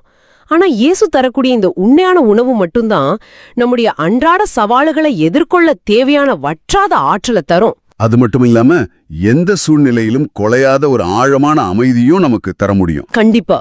அந்த தற்காலிகமான விஷயங்கள் எல்லாமே நம்மளை ஏமாத்துற ஒரு காணல் நீர் மாதிரி தான். அடுத்ததா இயேசு ஒரு மிக முக்கியமான வரலாற்று நிகழ்வோடு தன்னுடைய வார்த்தைகளை இணைக்கிறார். எந்த நிகழ்வோடு இணைக்கிறார்? முன்னோர் உண்ட உணவு போன்றதல்ல, அதை உண்டவர்கள் இறந்து போனார்கள், இவ்வுணவை உண்போர் என்றும் வாழ்வர் அப்படின்னு சொல்றாரு. ஓ, இது அந்த மன்னாவை பத்தி பேசுறாரு. ஆமா, இதுல அவர் குறிப்பிடுற அந்த முன்னோர் உண்ட உணவு அப்படிங்கிறது இஸ்ரேல் மக்கள் பாலைவனத்துல உண்ட அந்த மன்னாவை தான் குறிக்குது. இது நடந்த இடம் கூட ரொம்ப முக்கியம். இந்த வார்த்தைகள் அனைத்தையும் அவர் கப்பர்நாகுங்கில் உள்ள தொழுகை கூடத்தில் கற்பித்தார் அப்படின்னு நற்செய்தியாளர் யோவான் ரொம்ப துல்லியமா பதிவு செஞ்சிருக்கார். கரெக்ட். இந்த மன்னாவுக்கும் இயேசு தருகின்ற உண்மையான உணவுக்கும் உள்ள வித்தியாசத்தை நம்ம ஆழமா புரிஞ்சுக்கணும். இஸ்ரேல் மக்கள் எகிப்திலிருந்து வெளியேறி பாலைவனத்துல பயணம் செஞ்சப்போ அவங்களுக்கு உணவில்லை. அப்போ ஆண்டவர் வானத்திலிருந்து மன்னாவை பொழியச் செய்தார். இது திருவிவிலியத்துல குறிப்பா விடுதலை பயணம் நூல்ல ரொம்ப தெளிவா விவரிக்கப்பட்டிருக்கு இல்லையா? ஆமா, அந்த மன்னா அவங்க பசிய போக்கினாலும் அதுக்கு சில கடுமையான விதிகள் இருந்துச்சு. நீங்க அன்னைக்கு தேவையான மன்னாவை மட்டும்தான் எடுக்க முடியும். அடுத்த நாளுக்காக அதை சேமிச்சு வச்சா என்ன ஆகும்? அப்படி சேமிச்சு வச்சா அதுல புழு வச்சு நாற்றம் எடுத்து போயிடும். இது எதுக்குன்னா, மக்கள் ஒவ்வொரு நாளும் ஆண்டவரை மட்டுமே நம்பி வாழணும் அப்படிங்கிறதுக்காக கொடுக்கப்பட்ட ஒரு பாடம். ஆனா அது நிரந்தரமான தீர்வை கொடுக்கலையே. இல்ல, அது அவங்களுடைய பௌதிக உடலை மட்டும்தான் பாதுகாத்துச்சு. அவங்க அந்த உணவை தினமும் சாப்பிட்டாங்க, ஆனாலும் இறுதியில எல்லாரும் இறந்துதான் போனாங்க. அப்போ அந்த மன்னா அப்படிங்கிறது ஒரு நிழல் மட்டும்தானா? ஆமா, வரப்போகிற மிகப்பெரிய உண்மையான அற்புதம் ஒன்றின் நிழல் மட்டும்தான் அது. அந்த உண்மையான விண்ணக உணவு, என்றென்றும் கெட்டுப்போகாத உணவு இயேசு மட்டும்தான் அப்படிங்கறத அவர் இங்க ஆணித்தரமா விளக்குறாரு. இந்த இடத்துல நான் ஒரு விஷயத்த உங்களோட சேர்ந்து சிந்தித்து பார்க்க ஆசைப்படுறேன். சொல்லுங்க. இயேசு ஏன் ஆயிரக்கணக்கான ஆண்டுகளுக்கு முன்னாடி பாலைவனத்துல நடந்த ஒரு நிகழ்வை இன்னைக்கு கொண்டு வந்து ஒப்பிடணும்? இன்னைக்கு ஏசி ரூம்குள்ள உட்கார்ந்துகிட்டு லேப்டாப்பும் போனுமா வேலை செஞ்சுகிட்டு இருக்கிறவங்களுக்கு இந்த மன்னா எப்படி பொருந்தும் அப்படின்னு நீங்க நினைக்கலாம். ஆமா, ஒரு மாடர்ன் மனிதனுக்கு இது எப்படி பொருந்தும்? கொஞ்சம் ஆழமா யோசிச்சு பாருங்க. இன்னைக்கும் நாம ஒவ்வொருத்தரும் நம்ம வாழ்க்கையில புது புது வடிவங்கள்ல இந்த தற்காலிக மன்னாக்களை தேடிதான் ஓடிக்கிட்டு இருக்கோம். நீங்க சொல்ற அந்த தற்காலிக மன்னாக்கள் என்னென்ன? இன்னைக்கு நவீன மனிதனுடைய மன்னாக்களாக எதை கருதலாம்? உதாரணத்துக்கு சோஷியல் மீடியால நமக்கு கிடைக்கிற லைக்ஸ் மற்றும் கமெண்ட்ஸ், அப்புறம் மற்றவங்க நம்மள பாராட்டுற அந்த புகழ். ஓ, வேலை இடத்துல கிடைக்கிற ஒரு பதவி உயர்வோ அல்லது ஒரு பெரிய வங்கி கணக்கு, இதெல்லாமா? ஆமா, இதெல்லாம் தான் இன்னைக்கு நாம தேடுற மன்னாக்கள். இதுல என்ன ஒரு ஆச்சரியமான ஒற்றுமைனா, பாலைவனத்துல கொட்டின அந்த மன்னா எப்படி அடுத்த நாளே கெட்டு போச்சோ அதே மாதிரி தான் இன்னைக்கு நாம தேடுற இந்த தற்காலிக மன்னாக்களும். உண்மையாவே இது ரொம்ப ஆழமான சிந்தனை. இன்னைக்கு உங்களுடைய ஒரு பதிவு வைரல் ஆகலாம், 100 பேர் உங்களை பாராட்டலாம், அது உங்களுக்கு ஒரு பெரிய மகிழ்ச்சியை தரும். ஆனா அடுத்த நாள் காலையில எழுந்திருக்கும் போது அந்த மகிழ்ச்சி இருக்குமா? கண்டிப்பா இருக்காது. அது கெட்டு போயிடும். நேற்றைய பாராட்டு இன்னைக்கு உங்களை திருப்திப்படுத்தாது. புதிய பாராட்டுக்காக, புதிய அங்கீகாரத்துக்காக உங்களுடைய ஆன்மா மீண்டும் பசியோட அலையும். மிக அருமையான ஒரு பார்வை இது. அந்த தற்காலிக மன்னாக்களால் நம் ஆன்மாவின் ஆழமான பசியை ஒருபோதும் தீர்க்க முடியாது. மீண்டும் மீண்டும் நமக்கு பசிக்கும். அப்போ உண்மையான தீர்வு என்ன? இயேசு தருகின்ற இந்த நிலைவாழ்வு என்ற உணவு அப்படிப்பட்டதல்ல. அது ஒருமுறை உங்களுக்குள் வந்துவிட்டால் என்றென்றைக்கும் உங்களுடைய தாகத்தையும் பசியையும் முழுமையா தீர்க்கக்கூடியது. ஆமா, அது என்னைக்கும் தீர்ந்து போகாத, கெட்டுப்போகாத ஒரு தெய்வீக ஆற்றல். உலகத்தின் அங்கீகாரம் உங்களுக்கு கிடைக்கிறதோ இல்லையோ, உங்களுக்குள் வாசம் செய்யும் இயேசுவின் பிரசன்னம் உங்களை எப்போதும் ஒரு நிறைவான நிலையிலேயே வச்சிருக்கும். இத கேட்கும்போதே மனசுக்கு அவ்வளோ ஒரு அமைதியும் தெளிவும் கிடைக்குது. நம்ம தினமும் எவ்வளவு போலியான விஷயங்களுக்கு பின்னாடி ஓடி நம்ம சக்தியை வீணாக்குறோம்னு நினைச்சா எனக்கே ஆச்சரியமா இருக்கு. ஆமா, நாம் உண்மையை தேடி போகணும். நீங்க கொஞ்சம் அமைதியா உட்கார்ந்து இதை சிந்திச்சு பாருங்க. நாம உண்மையாகவே இயேசுவின் சதையையும் இரத்தத்தையும் உணவாக உட்கொள்கிறோம் என்றால், அந்த விண்ணக உணவு நமக்குள் வந்து நம்மையே அவராக மாற்றுகிறது என்றால், அது நம் ஒவ்வொருவரையும் நடமாடும் ஆலயங்களாக மாற்றுகிறது அல்லவா? ஆமா, நமக்குள் ஆண்டவர் குடிகொண்டிருக்கிறார்.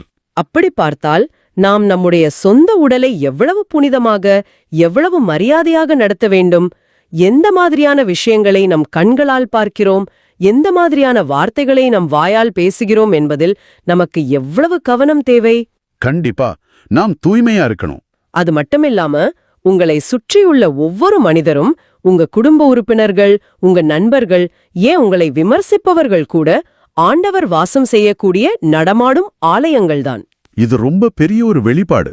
இதை நாம் உண்மையாகவே உணர்ந்தால் மற்ற மனிதர்களை நாம் எவ்வளவு அன்போடும் மரியாதையோடும் பொறுமையோடும் நடத்த வேண்டும், இந்த ஒரு சிந்தனை மட்டும் உங்களுக்குள் வேரூன்றிவிட்டால் உங்களது வாழ்க்கையின் பார்வையே முற்றிலுமாக மாறிவிடும். இதை இன்று கொஞ்சம் ஆழமாக சிந்தித்து பாருங்கள். அது உண்மையிலேயே நம்ம ஒவ்வொருத்தருடைய அன்றாடச் செயல்களிலும் மிகப்பெரிய மாற்றத்தை கொண்டு வரக்கூடிய ஒரு ஆழமான சிந்தனை. நாம் நடமாடும் ஆலயங்கள் என்பதை ஒவ்வொரு நொடியும் உணர்ந்தால் நம்முடைய வார்த்தைகளும் செயல்களும் மற்றவர்களிடம் காட்டும் இரக்கமும் இயேசுவின் பிரதிபலிப்பாகவே மாறிவிடும். ஆமாம், நம்ம வாழ்க்கை ஒரு சாட்சியா மாறும். இதையேதான் 18 ஆகஸ்ட் 2024 அன்று திருத்தந்தை பிரான்சிஸ் அவர்கள் ரொம்ப அழகா விளக்கினார். அவர் சொல்றார், வானத்திலிருந்து இறங்கி வந்த உணவு கற்பனைகளுக்கு அப்பாற்பட்ட ஒரு பரிசு அப்படின்னு.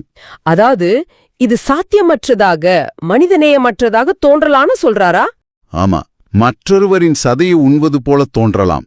ஆனால் இந்த சதை மற்றும் இரத்தம் என்பது மீட்பரின் முழுமையான மனிதத்தன்மையையும் நமக்காக அவர் கையளித்த அவரது சொந்த ஜீவனையுமே குறிக்கிறது அப்படின்னு திருத்தந்தை சொல்றாரு.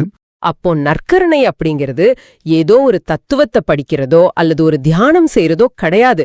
அது ஆண்டவரோட முழுமையான மனிதத்தன்மையையும் தெய்வீகத்தன்மையையும் நாம் அப்படியே நமக்குள்ள உள்வாங்குற ஒரு மாபெரும் நிகழ்வு. 100க்கு 100 உண்மை. திருத்தந்தை பிரான்சிஸ் இதை இன்னும் ஆழமா சொல்றார். இந்த உணவு நமக்கு ரொம்பவே அவசியமானது, ஏனென்றால் இது நமது வயிற்று பசியை போக்குவதற்கான உணவு அல்ல அப்படின்னு சொல்றாரு. பின்ன எந்த பசிய போக்குது? மாறாக நமது இருதயத்தில் உள்ள நம்பிக்கைக்கான பசி, உண்மைக்கான பசி மற்றும் மீட்புக்கான பசியை போக்குகிற விண்ணக உணவு. நீங்க இந்த உலகத்துல எதை தேடி ஓடினாலும் எவ்வளவு சம்பாதிச்சாலும் அந்த இதயத்துல இருக்கிற வெற்றிடத்தை, அந்த உண்மையான பசியை இந்த விண்ணக உணவு மட்டும்தான் தீர்க்க முடியும். இது கேட்பதற்கு ரொம்ப அருமையா இருக்கு. ஆன்மீக ரீதியா இது ரொம்ப ஆழமான ஒரு உண்மை. ஆனா நான் கொஞ்சம் நடைமுறைக்கேற்ப உங்களை ஒரு கேள்வி கேட்க விரும்புறேன். தாராளமா கேளுங்க. இத செவிமடுத்து கொண்டிருக்கும் உங்களுக்குமே இந்த கேள்வி தோணலாம். இப்போ நம்ம ஊர்ல நிறைய பேரு வாரம் வாரம் நற்கருணை வாங்குறாங்க. ஆண்டவருடைய உடலையும் ரத்தத்தையும் உண்மையாவே உட்கொள்றாங்க. ஆமா. ஆனா கோயில்ல இருந்து வெளியே வந்த உடனே பார்க்கிங்ல வண்டி நிறுத்துறதுல சண்டை போடுறாங்க, டிராபிக்ல கோவப்படுறாங்க, குடும்பத்துல பல வருஷமா ஒருத்தருக்கு ஒருத்தர் பேசாம பகையோட இருக்காங்க. சவுலோட வாழ்க்கையில அந்த ஒளிய பார்த்த உடனே ஒரு பெரிய மாற்றம் வந்துச்சுன்னு நம்ம பேசணும். ஆனா இங்க இந்த மாபெரும் உணவை உட்கொண்டும் ஏன் அவங்க வாழ்க்கையில சவுல போல அந்த உடனடி மாற்றம் வர்றதில்ல? இது ஒரு மிகச்சிறந்த, ரொம்ப அவசியமான கேள்வி. நம்மில் பலருக்கும் இருக்கிற ஒரு தவறான புரிதல் என்னன்னா, நற்கருணை அப்படிங்கிறது ஒரு மந்திரம் அப்படின்னு நினைக்கிறது தான். அதாவது ஒரு மேஜிக் மாதிரி உடனே வேலை செய்யும்னு நினைக்கிறாங்களா? ஆமா, நற்கருணை வாங்கினா உடனே எல்லாம் சரியாயிடும், நம்ம கோபம் எல்லாம் ஒரே செகண்ட்ல மாயமா மறைஞ்சிடும்னு நினைக்கிறோம். ஆனா ஆண்டவர் அப்படி செயல்படுறதில்ல. நற்கருணை ஒரு மந்திரக்கல் கிடையாது, அது ஒரு மாற்று மருந்து மாதிரி. மாற்று மருந்துங்களா? அதாவது ஆன்டி வெனம்னு சொல்லுவாங்களே, அதே சொல்றீங்க? கொஞ்சம் விளக்கமா சொல்லுங்களேன். இப்போ ஒருத்தருக்கு பாம்பு கடிச்சிருச்சுன்னு வைங்க, உடனே ஆஸ்பத்திரிக்கு கூட்டிட்டு போய் மாற்று மருந்து கொடுப்பாங்க. அந்த மருந்து உள்ள போன உடனே அவர் எழுந்து ஓட மாட்டார் இல்லையா? கண்டிப்பா இல்ல, அவருக்கு கொஞ்ச நேரம் எடுக்கும். அதேதான், அந்த மருந்து கொஞ்சம் கொஞ்சமா ஒரு ரத்தத்துல கலந்து அந்த விஷத்தின் வீரியத்தை முறியடிச்சு அவரை மெதுவா மீட்டெடுக்கும். அதே போலதான் நம்மை சுற்றியுள்ள உலகம் நமக்குள் கோபம், அகந்தை, பொறாமை அப்படிங்கிற விஷயத்த அனுதினமும் செலுத்திக்கிட்டே இருக்கு. ஓ, இப்ப தெளிவா புரியுது. அப்போ நற்கருணை வாங்குற ஒருத்தர் அந்த மாற்று மருந்து வேலை செய்யறதுக்கு தன் மனசை திறந்து வைக்கணும். அது நம்மை சிறைப்பிடித்திருக்கும் செருக்கு, அந்த ஆணவத்தின் வேர்களை மெல்ல மெல்ல அறுக்கிறது. வறியவர்களுக்கு, அதாவது மனதளவிலும் உடலளவிலும் சோர்வடைந்து போயிருக்கிறவர்களுக்கு அந்த விஷத்தை முறியடிக்கும் ஒரு பெரிய நம்பிக்கையை தருகிறது. அவர் தொடர்ந்து ஆண்டவரோட இணைந்திருக்கும் போதுதான் அந்த அகந்தை அப்படிங்கிற விஷம் முற்றிலுமா அவரை விட்டு விலகும். எக்ஸாக்ட்லி. சவுலோட அகந்தை எப்படி தகர்க்கப்பட்டு அவன் ஒரு புதிய மனிதனா மாறினானோ அதே மாற்றம் நமக்கும் நடக்கும். ஆனா அது ஒரு தொடர்ச்சியான உறவின் மூலமா நடக்கும். அதாவது எனது சதையை உண்டு எனது ரத்தத்தை குடிப்போர் என்னோடு இணைந்திருப்பர், நானும் அவர்களோடு இணைந்திருப்பேன் அப்படின்னு இயேசு சொன்னதற்கான காரணம் இதுதான். ஆமா, இது ஒரு உறவு. இந்த உணவை உண்போர் என்றென்றும் நிலைவாழ்வு அடைவர். இப்போ எனக்கு எல்லாமே ரொம்ப தெளிவா புரியுது. முதல்ல சவுல் இருட்டிலிருந்து ஒளியை பெற்றார்.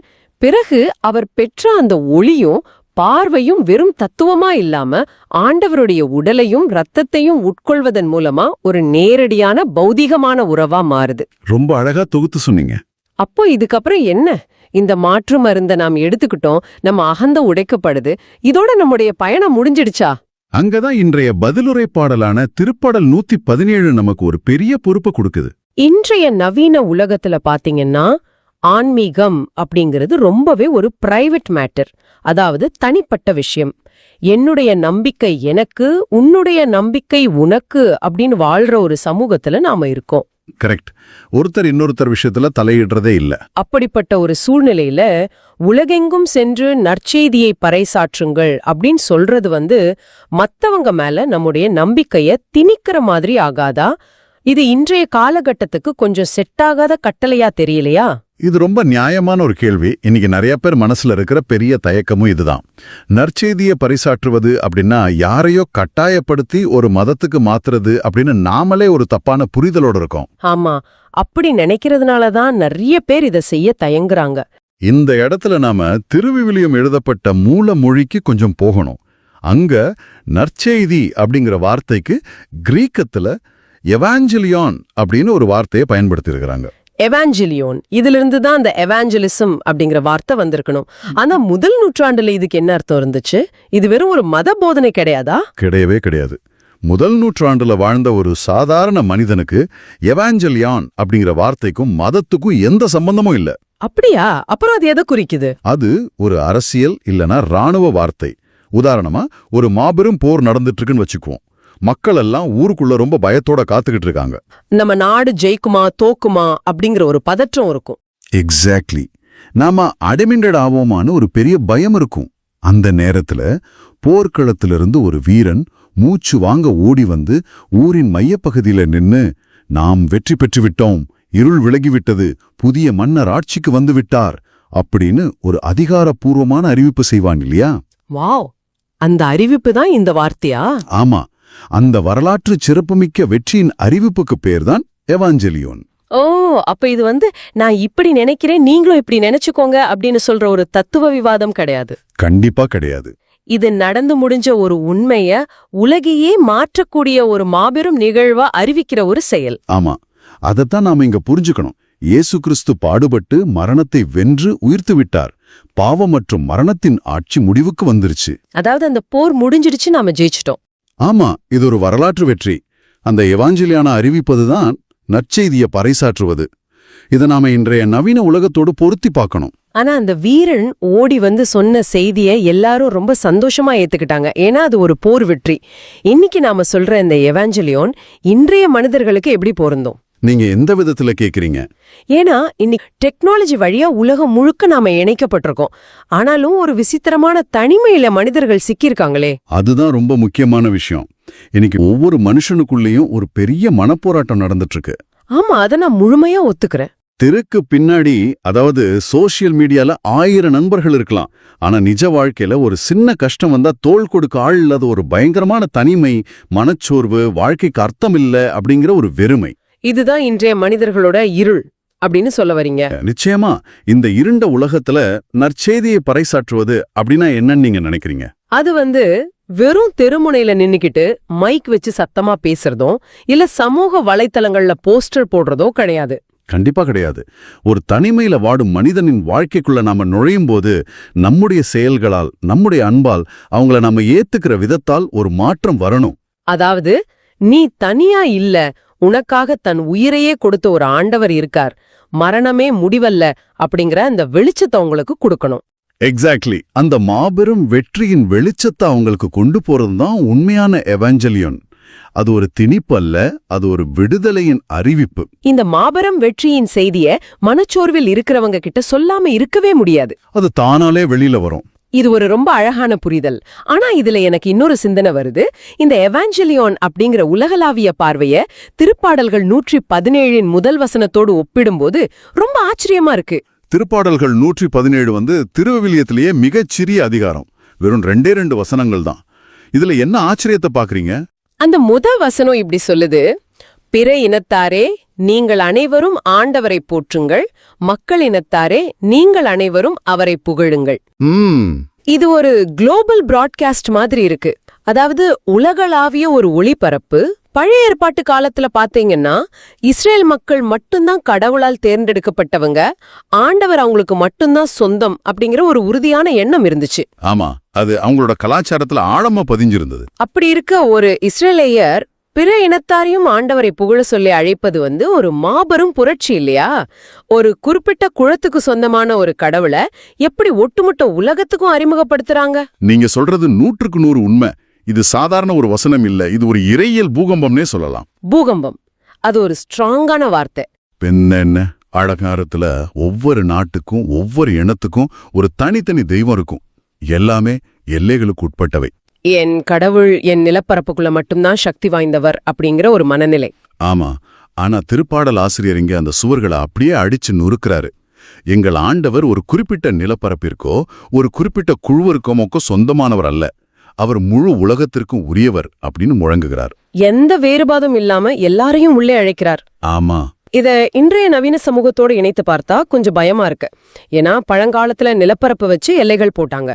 ஆனா இன்னைக்கு பாத்தீங்கன்னா சமூக வலைத்தளங்கள்ல நாம வாழ்ற வாழ்க்கையில நாம கண்ணுக்கு தெரியாத பல எல்லைகளை நமக்கே தெரியாம உருவாக்கி வச்சிருக்கோம். நீங்க அந்த எக்கோ சேம்பர்ஸ் பத்தி சொல்றீங்களா?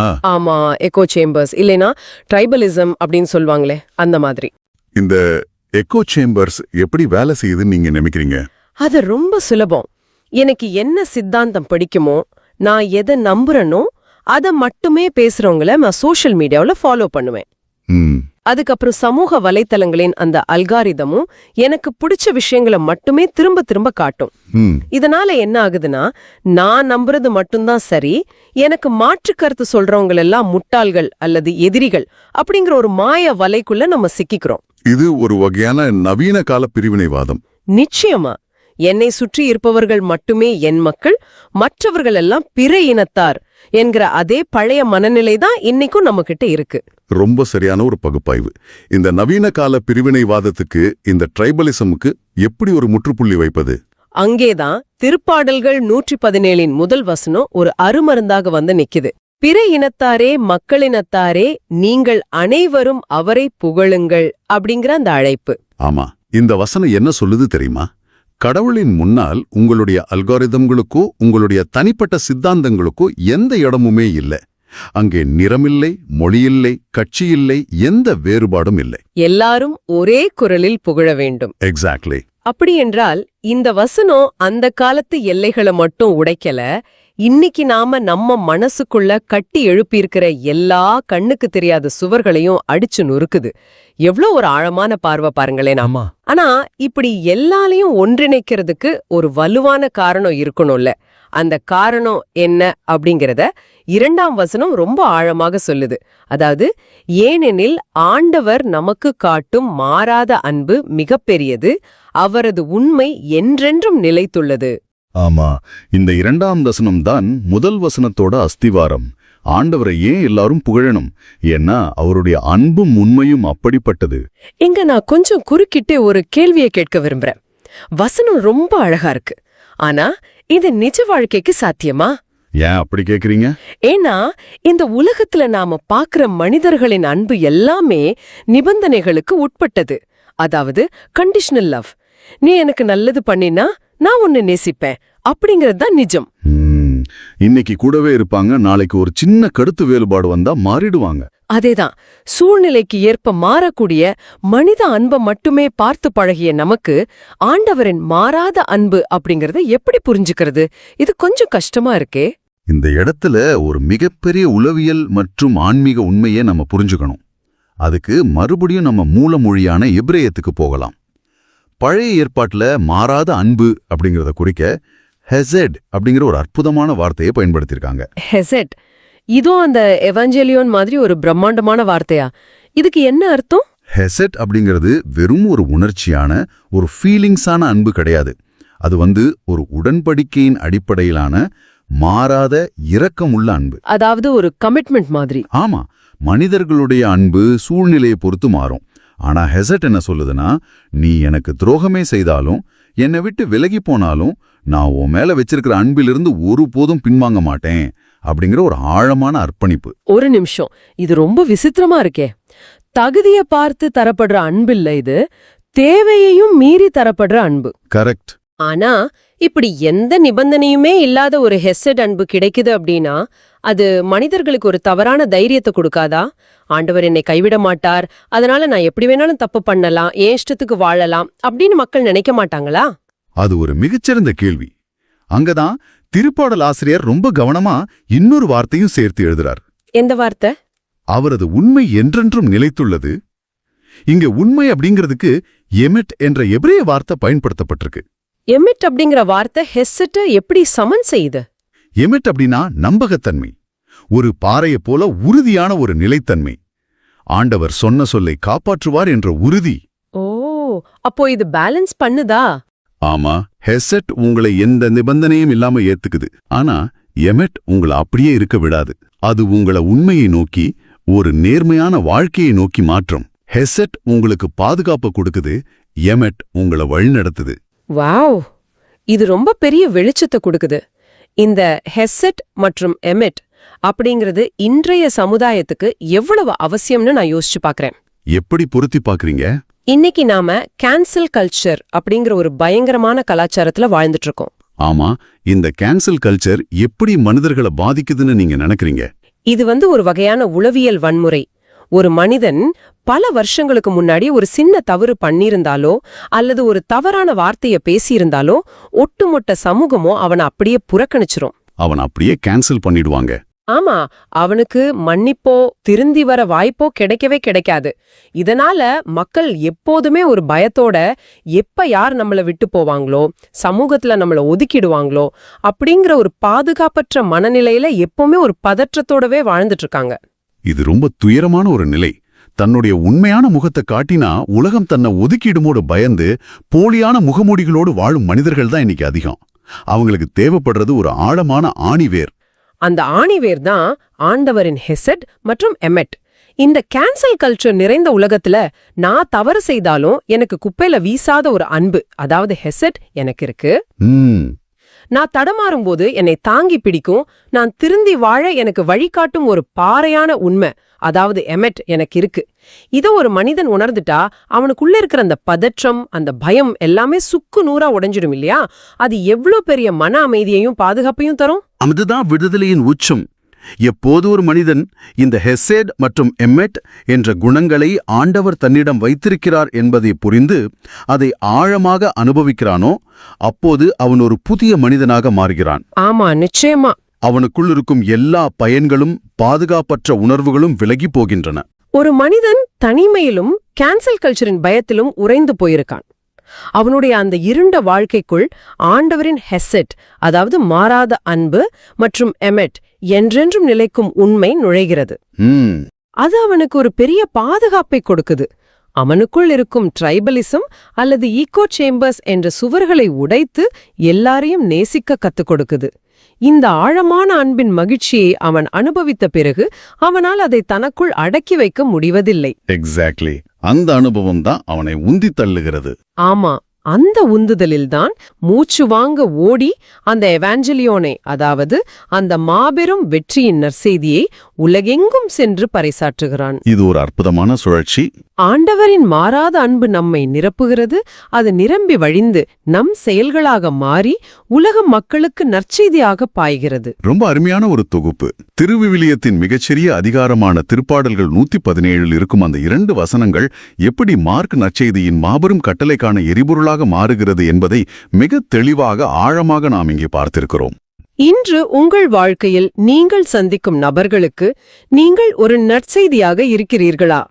நீங்கள் வேலை செய்யும் இடத்தில், உங்கள் குடும்பத்தில் ஒரு சிறு தவறு செய்யும் மனிதர்களை நீங்களும் கேன்சல் செய்கிறீர்களா? ஒரு முக்கியமான கேள்வி இது. அல்லது ஆண்டவரின் அந்த ஹெசட்டை, அந்த மாறாத அன்பை அவர்களுக்கு வழங்கி இருளில் தவிப்பவர்களுக்கு வெளிச்சத்தை காட்டும் ஒரு எவாஞ்சலியோனாக உங்கள் வாழ்க்கை இருக்கிறதா?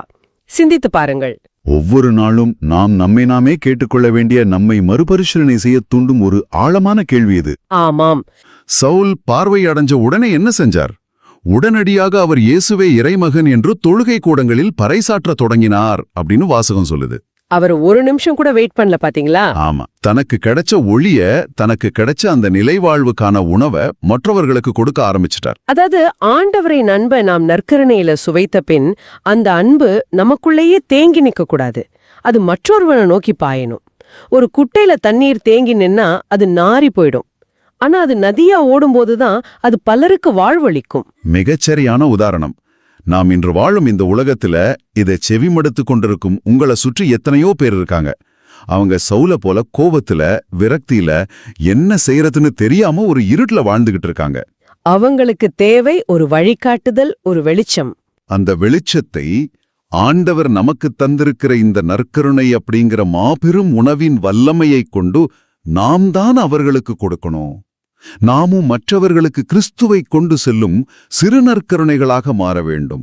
ஓகே, நாம இன்னைக்கு விவாதித்த இந்த விஷயங்களை எல்லாம் ஒன்று சேர்த்து பார்க்கும்போது ஒரு மிகப்பெரிய ஒருங்கிணைந்த ஒரு சித்திரம் நமக்கு கிடைக்குது. சவுலோட வாழ்க்கை வெறும் ஒரு வரலாற்று நிகழ்வு கிடையாது. அது நம்ம ஒவ்வொருத்தரோட ஆன்மீக பயணத்துக்கான ஒரு வரைபடம். ஆமா, ஆண்டவர் யாரையும் தள்ளிவிடுவதில்லை அப்படிங்கிறதை சவுல் மூலம் உணர்த்துறார். அந்த புதிய பயணத்துக்கு தேவையான பலத்தை மாற்று மருந்தாக தனது சொந்த உடலையும் இரத்தத்தையுமே நற்கருணையாக தருகிறார். இறுதியாக அந்த பலத்தை பெற்றுக்கொண்ட நாம் அமைதியாக உட்கார்ந்திருக்காமல் சவுலைப் போல துணிச்சலாக உலகமெங்கும் சென்று நற்செய்தியை பறைசாற்ற வேண்டும். முத்தாய்ப்பாகச் சொன்னீர்கள். இந்த 3 காரியங்களும் நம்ம அன்றாட வாழ்க்கையில நம்மை கேள்வி கேட்கணும். நாம் இன்னும் எந்த விஷயத்துல சவுல போல பழைய கோபத்திலும் பிடிவாதத்திலும் குருடர்களாக இருக்கிறோம்? நற்கருணையில ஆண்டவர் உட்கொள்ளும் போது அவரோடு உண்மையான உறவில் இணைந்திருக்கிறோமா அப்படிங்கிறத நாம ஆழமாக சிந்தித்து பார்க்கணும். நிச்சயமாக அந்த ஆழமான சிந்தனையோடுதான் நம்ம இன்றைய நிகழ்ச்சியை நிறைவு செய்ய போறோம். ஆனா முடிப்பதற்கு முன்பாக இதை செவிமடுத்துக் கொண்டிருக்கும் உங்களுக்காக இதுவரை நாம் பேசாத ஒரு புதிய கோணத்தில் ஒரு கேள்வி எழுப்ப விரும்புகிறேன். சொல்லுங்க. நாம் இவ்வளவு நேரம் சவுலை பற்றியும் அவர் பவுலாக மாறியதை பற்றியும் பேசினோம். ஆனால் அனானியாவை பற்றி சற்று யோசித்து பாருங்கள். அனானியாவுக்கு சவுல் ஒரு பரம எதிரி, ஒரு கொலைக்காரன். ஆனாலும் ஆண்டவர் சொன்ன ஒரே காரணத்திற்காக தன் சொந்த பயத்தையும் முன்முடிவுகளையும் தூக்கி எறிந்துவிட்டு சவுலை சகோதரனே என்று அழைத்து தழுவிக்கொண்டார். இது ரொம்ப பெரிய ஒரு அர்ப்பணிப்பு. இன்று உங்கள் வாழ்க்கையில் நீங்கள் இவன் திருந்தவே மாட்டான், இவன் எனக்கு எதிரி என்று முத்திரை குத்தி வைத்திருக்கும் அந்த சவுல் யார்? ஒருவேளை அவர்கள் தங்கள் கண்களில் இருக்கும் செதில்கள் விழுவதற்காக இருளில் காத்து கொண்டிருக்கலாம். அவர்கள் உங்களின் மிகச்சிறந்த கூட்டாளிகளாக, உற்ற நண்பர்களாக மாற ஆண்டவர் அவர்களை தயார்படுத்திக் கொண்டிருக்கலாம். அந்த மாற்றத்தை கொண்டுவர நீங்களும் ஒரு அனனியாவைப் போல உங்கள் எதிரியை சகோதரனாக அரவணைக்க தயாராக இருக்கிறீர்களா? இல்லை, உங்கள் அகந்தை உங்களை தடுக்கிறதா? இன்று நீங்கள் உட்கொள்ளும் ஆண்டவரின் வார்த்தையும் நற்கருணையும் இந்த சவாலை சந்திக்க உங்களுக்கு எப்படி வல்லமை தரப்போகிறது என்பதை சிந்தித்துப் பாருங்கள். இந்த ஒரு உன்னதமான சிந்தனையோடு நம்ம ஒரு சுருக்கமான ஜெபத்தை ஏறெடுப்போம். அன்பான ஆண்டவரே, இன்றைய வாசகத்தின் வழியாக நாங்கள் பெற்ற இந்த ஆழமான புரிதலுக்காக உமக்கு நன்றி கூறுகிறோம். ஆமேன். உலகத்தின் தற்காலிக மன்னாக்களை தேடி ஓடும் எங்கள் கண்களை திறந்து கெட்டுப்போகாத உமது உண்மையான உணவை நோக்கி எங்களை வழிநடத்தும். எங்களை வழிநடத்தும் ஆண்டவரே. இந்த நிலைவாழின் உணவை நாங்கள் எப்போதும் தாகத்தோடு தேடிச் செல்லவும் அதன் வழியாய் உம்முடன் என்றென்றும் இணைந்து வாழவும் எங்களுக்கு அருள் தாரும். நாங்கள் ஒரு நடமாடும் ஆலயம் என்பதை உணர்ந்து உமக்கு உகந்த தூய வாழ்க்கை வாழ எங்களை ஆசீர்வதியும். சவுலின் வாழ்வில் நீர் செய்த அந்த மாபெரும் மாற்றத்தைப் போல எங்கள் ஒவ்வொருவரின் வாழ்விலும் உள்ள இருளை அகற்றி உமது ஒளியால் எங்களை நிரப்பும். நாங்களும் பல நேரங்களில் எங்களுடைய சுயநலத்தாலும் கோபத்தாலும் உமது வழியை விட்டு விலகிச் செல்கிறோம். எங்கள் கண்களை மறைத்திருக்கும் பெருமை என்னும் செதில்கள் விழவும் நாங்கள் உமது அன்பின் கருவிகளாக மாறவும் அருள்தாரும். அனன்யாவைப் போல மற்றவர்களை அன்போடு ஏற்கும் மனதை எங்களுக்குத் தாரும். எங்கள் ஆண்டவராகிய இயேசு கிறிஸ்துவின் பெயரால் மன்றாடுகின்றோம். ஆமேன். ஆமேன். இந்த ஆழமான பார்வை உங்களுக்கு பயனுள்ளதாக இருக்குதுன்னு நினைச்சா மத்தவங்களுக்கு இந்த வீடியோவை ஷேர் பண்ணுங்க. நற்செய்தியின் தூதராக இறையாட்சியை எடுத்துறேங்க. நன்றி. மீண்டும் நாளை சிந்திப்போம். இந்த நாள் இனிதாக அமைய வாழ்த்துக்கள். இயேசுக்கே புகழ். அன்னை மரியே வாழ்க. இயேசுவுக்கே புகழ். அன்னை மரியே வாழ்க.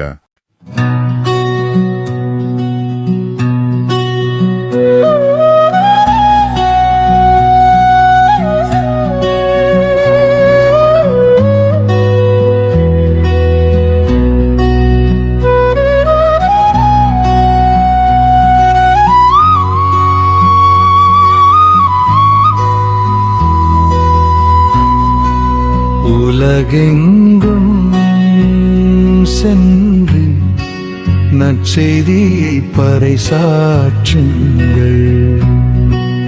உலகெங்கும் சென்று நற்செய்தியை பறைசாற்றுங்கள்.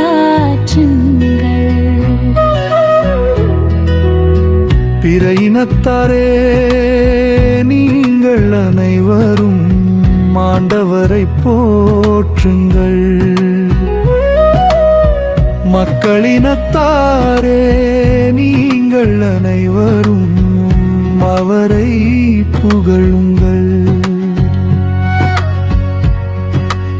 உலகெங்கும் சென்று நற்செய்தியை பறைசாற்றுங்கள்.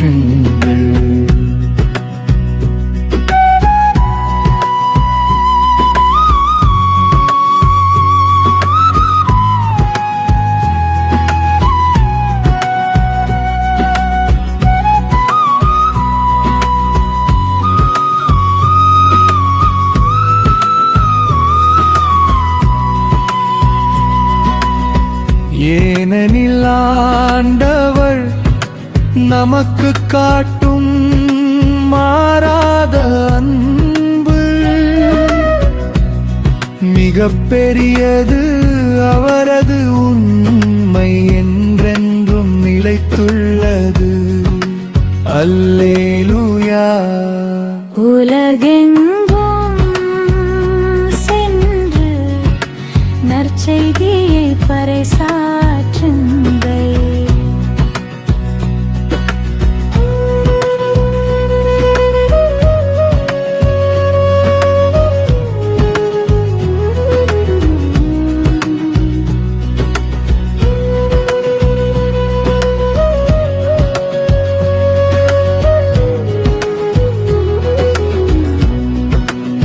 உலகெங்கும் சென்று நற்செய்தியை பறைசாற்றுங்கள். உலகெங்கும் சென்று நற்செய்தியை பறைசாற்றுங்கள்.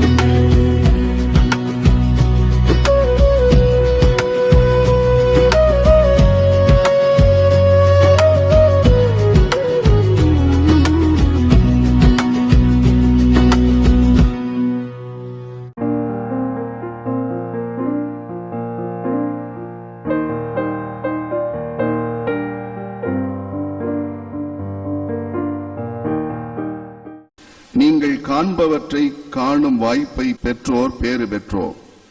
ஏனெனில் பல இறைவாக்கினர்களும் அரசர்களும் நீங்கள் காண்பவற்றை காண விரும்பினார்கள், ஆனால் அவர்கள் காணவில்லை. நீங்கள் கேட்பவற்றை கேட்க விரும்பினார்கள், ஆனால் அவர்கள் கேட்கவில்லை என நான் உங்களுக்கு சொல்கிறேன்.